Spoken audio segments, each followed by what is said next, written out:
Subscribers எல்லாருக்கும் வணக்கம். நாம் இந்த வீடியோவில் வந்து டாடா மோட்டார்ஸ் அதோட கன்டினியூ பாட்டு பார்க்க போகிறோம். ஸோ முன்னாடி பாட்டில் வந்து நமக்கு கார் வந்து கரெக்டாக இருக்கணும், எல்லாரும் வாங்குற மாதிரி இருக்கணும், குவாலிட்டி கரெக்டாக இருக்கணும்னு பார்த்தோம். இந்தியாவில் ஓடுற மாதிரி. ஏன்னா அந்த காலத்தில் வந்து இங்கே ரோடு அவ்வளோ இல்லைன்ற மாதிரி இருக்குது. ஆக்சுவலாக நம்ம அதை கொஞ்சம் பார்க்கணும். இந்த இந்த சாலையில் ஓடுற மாதிரி நமக்கு வந்து இருக்கணுன்றது பார்த்து செஞ்சுருக்காங்க. ரத்தன் டாட்டா இந்த காரை வந்து ஆரம்பத்தில் வந்து மேனுஃபேக்சர் பண்ணலாம், இதே இந்தியாவில் டாட்டான் பிராண்டில் ஒரு கார் புதுசாக மேனுஃபேக்சர் சொந்தமாக தயாரிக்கலான்றப்போ அவர் வந்து 2-3 அப்ரோச் பண்ணுறாரு. இந்திய ஆட்டோமொபைல் நிறுவனங்களின் கூட்டு முயற்சியாக இதை செய்யலாம் அப்படின்னு அவர் பேசியிருக்காரு. எல்லாருமே ஓகே அப்படின்னு சொல்லிட்டாங்க.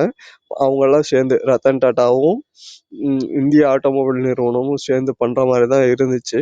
ஆனா வந்து கடைசியில வந்து என்ன ஆச்சுன்னா, அவங்க எல்லாருமே கடைசியில இல்ல நாங்க வரல அப்படின்ற மாதிரி சொல்லிட்டாங்க. இதை தவிர வேறு யாரும் வந்து இதுல ஆர்வம் காட்டல. கடைசியில இது என்ன ஆயிடுச்சு, ஸோ நிறைய பேர்கிட்ட அப்ரோச் பண்றாங்க, எல்லாம் பண்ணலான்ற வந்துட்டு கடைசியில திரும்பி பார்க்குறப்போ இந்த ரோட்ல பயணிக்கலான்ற மாதிரி அவர் சொல்றாரு. எல்லாரும் ரோடே இல்லை, ஆனா ஆக்சுவலா அந்த ரோட்ல டிராவல் பண்ணலான்ற மாதிரி சொல்றப்போ எல்லாரும் வந்தவங்க எல்லாம் கேட்டுட்டு கடைசியில என்ன பண்ணிடுறாங்க, திரும்பி பார்த்தா யாருமே இல்லை ஆக்சுவலா. ஆனா அதனால என்ன ஆயிடுதுன்னா, ரத்தன் டாட்டா இவங்க டாடா நிறுவனமே அதை மேனுஃபேக்சர் பண்ற மாதிரி இருக்கு.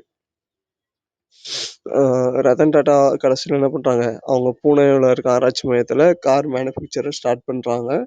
ரத்தன் டாட்டாவுன்னு அந்த காருக்கான உருவாக தொடங்கிய போது அதுக்கு செலவு வந்து கிட்டத்தட்ட 1500 கோடி ரூபா ப்ராஜெக்ட்னு கணக்கு போட்டிருந்தாங்க.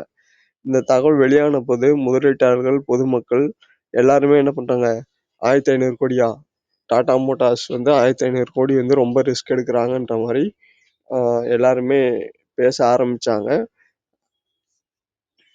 டாடா மோட்டார்ஸ் நஷ்டத்தை தொட்டுக்கிட்டு இருக்கு. இந்த சிரமமான சூழ்நிலையில ரத்தன் டாட்டா வந்து தேவையில்லாம காசை வந்து வேஸ்ட் பண்ணிட்டு இருக்காரு.